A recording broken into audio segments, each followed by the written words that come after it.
नमस्कार, जालवाल क्लासेज में आपका हार्दिक स्वागत है। अभिनंदन है। मैं संदीप कुमार उपस्थित हूँ आपके सामने राजस्थान इतिहास के महत्वपूर्ण प्रश्न लेकर। आज की क्लास में हम राजस्थान सामान्य ज्ञान इतिहास में राजस्थान के जनजाति आंदोलन से संबंधित महत्वपूर्ण प्रश्नों का व्याख्यात्मक अध्ययन करेंगे। ये सभी प्रश्न रीट 2025, बीएसटीसी 2025, पीटीटी चतुर्थ श्रेणी भर्ती परीक्षा 2025 व राजस्थान संबंधित समस्त प्रकार के कंपटीशन परीक्षाओं के लिए महत्वपूर्ण है। एक बार इनका क्रम से अध्ययन अवश्य करें। संप सभा की स्थापना किसने की थी? बताइए, संप सभा की स्थापना किसने की थी? इसका राइट आंसर है ऑप्शन बी, गोविंद गिरी ने। तो संप सभा संस्था थी वो एकता और भाईचारा स्थापित करने वाली सभा थी। संप सभा की स्थापना किसके लिए की गई थी? आदिवासी भीलों और ग्रासियों के लिए की गई थी, उनमें एकता और भाईचारा बना रहे। गोविंद गिरी का जन्म कहाँ हुआ था? बांसिया ग्राम, यानी जिसे बेड़सा भी कहा जाता है, और ये गांव कौन से जिले में स्थित है? डूंगरपुर जिले में स्थित है। गोविंद गिरी ने संप सभा की स्थापना कौन से वर्ष में की थी? सन 1883 में। इस संप सभा का प्रथम अधिवेशन कौन से सन में हुआ था? सन 1903 में। संप सभा का प्रथम अधिवेशन 1903 में हुआ था। ये कहां पर हुआ था? मानगढ़ पहाड़ी पे। भगत पंथ की स्थापना भीलों में सुधार के लिए किसने की थी? अर्थात बताइए, भीलों में सुधार के लिए भगत पंथ की स्थापना किसने की थी? इसका राइट आंसर है ऑप्शन सी, गोविंद गिरी ने। अर्थात भगत पंथ का संबंध किससे है? भीलों और गोविंद गिरी से इसका संबंध है। गोविंद गिरी ने भगत पंथ की स्थापना क्यों की थी? भीलों में धर्म के प्रति आस्था बनी रहे। गोविंद गिरी का जन्म किस परिवार में हुआ था? बंजारे परिवार में। गोविंद गिरी के भगत पंथ में सर्वाधिक योगदान किन समुदायों का था? भीलों और ग्रासियों का। गोविंद गिरी ने भगत आंदोलन की शुरुआत किससे प्रेरणा पाकर की थी? स्वामी दयानंद सरस्वती से प्रेरणा पाकर। गोविंद गिरी का जन्म कब हुआ था? सन 1858 में बांसिया ग्राम, जो डूंगरपुर में स्थित है। इस बांसिया ग्राम को बेड़सा ग्राम भी कहते हैं। नीमका थाना में मीणों के सम्मेलन की अध्यक्षता किसने की थी? तो बताइए, नीमका थाना में जो मीणाओं का सम्मेलन हुआ था, उस सम्मेलन की अध्यक्षता किसने की थी? इसका राइट आंसर है ऑप्शन डी, जैन मुनि मगन सागर ने की थी। नीमका थाना में मीणाओं का विशाल सम्मेलन कब हुआ था? सन 1944 ईस्वी में। इस मीणा सम्मेलन में मीणा सुधार समिति का गठन किया गया। उस समिति के अध्यक्ष किसे बनाया गया? बंशीधर शर्मा को। और इसी मीणा सुधार समिति ने सन 1945 में जरायम, पेशा कानून और अन्य मीणाओं से संबंधित जो कानून थे उन्हें वापस लेने की मांग की। एकी आंदोलन की शुरुआत किसने की थी? तो बताइए, एकी आंदोलन का नेतृत्व किसने किया था? इसका राइट आंसर है ऑप्शन सी, मोतीलाल तेजावत ने। मोतीलाल तेजावत ने एकी आंदोलन की शुरुआत कब की थी? सन 1921 में। कहां से की थी? रासमी तहसील, और स्थान था मात्र कुंडिया। और ये स्थान कौन से जिले में स्थित है? चित्तौड़गढ़ जिले में। किस वर्ष में मीणा क्षेत्रीय महासभा की स्थापना की गई? तो बताइए, कौन से वर्ष में मीणा क्षेत्रीय महासभा की स्थापना की गई? इसका राइट आंसर है ऑप्शन बी, 1933 ईस्वी में। मीणा समाज ने किन कानूनों के विरोध में मीणा क्षेत्रीय महासभा की स्थापना की गई? पहला कानून था 1924 का क्रिमिनल ट्राइब्स एक्ट। दूसरा कानून जयपुर राज्य का था जरायम पेशा कानून 1930। इसके तहत मीणा समाज के सभी स्त्रियों और पुरुषों को नजदीकी थाने में अपनी उपस्थिति देनी होती थी। और इन्हीं कानूनों के विरोध में मीणा क्षेत्रीय महासभा और मीणा जाति सुधार कमेटी का गठन किया गया सन 1933 में। एकी आंदोलन की शुरुआत कहां से की गई? तो बताइए, भीलों का जो और आदिवासी क्षेत्रों का जो एकी आंदोलन था उसकी शुरुआत कहां से की गई? इसका राइट ऑप्शन है सी, मात्र कुंडिया से। मात्र कुंडिया कहां स्थित है? चित्तौड़गढ़ जिले की रासमी तहसील में स्थित है। एकी आंदोलन का नेतृत्व किसने किया था? मोतीलाल तेजावत ने। मोतीलाल तेजावत का जन्म कहाँ हुआ था? उदयपुर जिले के कोल्यारी ग्राम में। मोतीलाल तेजावत को आदिवासी किस नाम से पुकारते थे या किस नाम से जानते थे? बावजी के नाम से। 21 सूत्रीय मांग पत्र जिसे मेवाड़ की पुकार कहा जाता है, किसने तैयार किया था? तो बताइए, 21 सूत्रीय मांग पत्र है जिसे मेवाड़ की पुकार के नाम से भी जाना जाता है, ये प्रपत्र किसने तैयार किया था? तो इसका राइट आंसर है ऑप्शन ए, मोतीलाल तेजावत ने।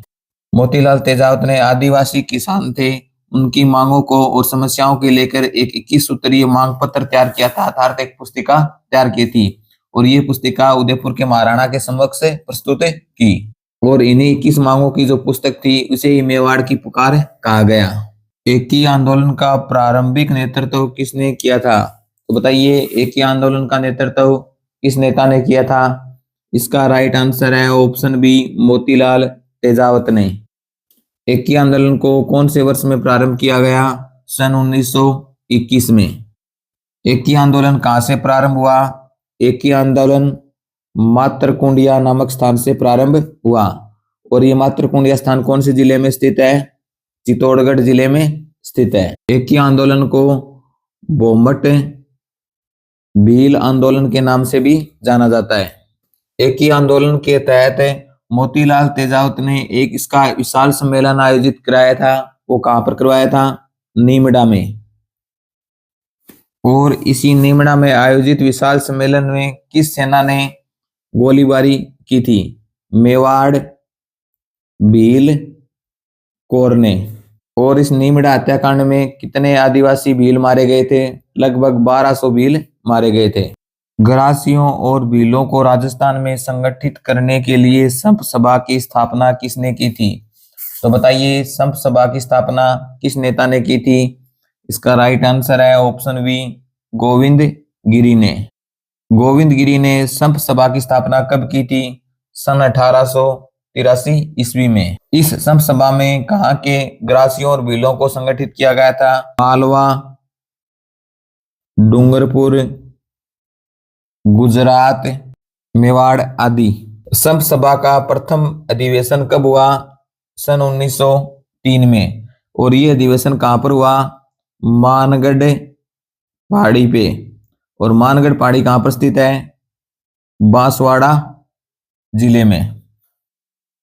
गुरु गोविंद के बारे में निम्न में से कौन सा कथन असत्य है? तो बताइए, कौन सा कथन सही नहीं है? ऑप्शन ए, गोविंद गुरु ने भीलों को धर्म एवं सत्य के मार्ग पर चलने का उपदेश दिया, ये सही कथन है। गोविंद गुरु ने बांसिया ग्राम में धूनी एवं निशान की स्थापना की, ये भी सही है। गोविंद गुरु का जन्म 1858 ईस्वी में डूंगरपुर के पालपट्टा गांव में हुआ था, ये ऑप्शन इसमें क्या है? गलत है। गोविंद गुरु का जन्म है डूंगरपुर के पालपट्टा गांव में नहीं हुआ था, बल्कि कहां हुआ था? बांसिया ग्राम में। डी, गोविंद गुरु बंजारा जाति के थे, ये ऑप्शन भी सही है। जिसमें कौन सा कथन है सत्य है? Option C. गोविंद गिरी के नेतृत्व में हुए भील आंदोलन को दबाने के लिए मानगढ़ का जन नरसंहार कौन से वर्ष में हुआ? तो बताइए, राजस्थान में मानगढ़ जन नरसंहार कौन से वर्ष में हुआ था? इसका राइट आंसर है ऑप्शन बी, 1913 ईस्वी में। सन 1913 में मानगढ़ पहाड़ी पर क्या हो रहा था? संप सभा का वार्षिक अधिवेशन हो रहा था, जिसमें विशाल संख्या में भील आदिवासी शामिल हो रहे थे। मानगढ़ पहाड़ी क्षेत्र कौन से जिले में स्थित है? बांसवाड़ा जिले में। मानगढ़ जन नरसंहार को क्या कहा जाता है? राजस्थान का जलियांवाला बाग हत्याकांड भी कहा जाता है। मोतीलाल तेजावत सर्वाधिक योग्य नेता किस वर्ग में माने जाते थे? तो बताइए, मोतीलाल तेजावत सर्वाधिक योग्य नेता कौन से वर्ग में माने जाते थे? इसका राइट आंसर है ऑप्शन सी, भील आंदोलन के। मोतीलाल तेजावत ने किस वर्ग में एकता लाने का प्रयास किया था? भीलों में एकता लाने का प्रयास किया था। और बाद में भीलों में जो एकता लाने का प्रयास था, ये किस में बदल गया था? एकी आंदोलन में। और एकी आंदोलन का प्रमुख नेता या नेतृत्व करने वाला कौन था? Motilal Tejawat. Janwal classes YouTube channel पर राजस्थान सामान्य भूगोल व इतिहास के निम्न टॉपिकों पर भी महत्वपूर्ण प्रश्न उपलब्ध हैं। यदि आप राजस्थान संबंधित कंपटीशन प्रतियोगिताओं परीक्षाओं की तैयारी करते हो तो एक बार इनका क्रम से अध्ययन अवश्य करें। इन सभी महत्वपूर्ण प्रश्नों को चैनल पेज या डिस्क्रिप्शन में दिए हुए लिंक के माध्यम से देख सकते हो। सन 1911-12 ईस्वी में गोविंदगिरी की गतिविधियों का प्रमुख केंद्र क्या था? बताइए, सन 1911 और 12 ईस्वी में गोविंदगिरी ने अपनी गतिविधियों का संचालन कहां से किया था? इसका राइट आंसर है ऑप्शन डी, बेडसा से। बेडसा, जिसे बांसिया ग्राम भी कहते हैं। और बांसिया ग्राम में क्या हुआ था? गोविंदगिरी का जन्म हुआ था। बांसिया ग्राम है कौन से जिले में स्थित है? डूंगरपुर जिले में। सन 1911-12 में गोविंदगिरी वापिस अपने बांसिया ग्राम में या बेडसा ग्राम में लौटकर किसकी स्थापना की थी? धूनी की स्थापना की थी। और भीलों को हिंदू धर्म में बनाए रखने के लिए गोविंदगिरी ने किस पंथ की स्थापना की? भगत पंथ की स्थापना की। 21 सूत्रीय मांग पत्र मेवाड़ की पुकार का संबंध किससे था? अर्थात 21 सूत्रीय मांग पत्र था मेवाड़ की पुकार, वो किसने तैयार किया था? इसका राइट आंसर है ऑप्शन सी, मोतीलाल तेजावत ने। 21 सूत्रीय मांग पत्र था वो किनसे संबंधित था? आदिवासी क्षेत्र के जो भील किसान थे उनकी समस्याओं को लेकर था। जो 21 सूत्रीय मांग पत्र था वो आदिवासी भीलों की समस्याएं थी। उन समस्याओं को लेकर मोतीलाल तेजावत ने एक पुस्तक तैयार की थी 21 मांगों की, और इसे क्या कहा गया? 21 सूत्रीय मांग पत्र या मेवाड़ की पुकार भी कहा गया। मोतीलाल तेजावत ने कहां से आदिवासियों को करबंदी आंदोलन को प्रारंभ किया? तो बताइए, मोतीलाल तेजावत ने कहां से आदिवासियों के करबंदी आंदोलन को प्रारंभ किया? इसका राइट आंसर है ऑप्शन बी, जाडोल। जाडोल ठिकाना है वो कौन सी जिले में स्थित था? उदयपुर यानी मेवाड़ रियासत में। नेक्स्ट क्लास में हम राजस्थान सामान्य ज्ञान इतिहास में राजस्थान के जनजातीय आंदोलन भाग 2 के महत्वपूर्ण प्रश्नों का व्याख्यात्मक अध्ययन करेंगे।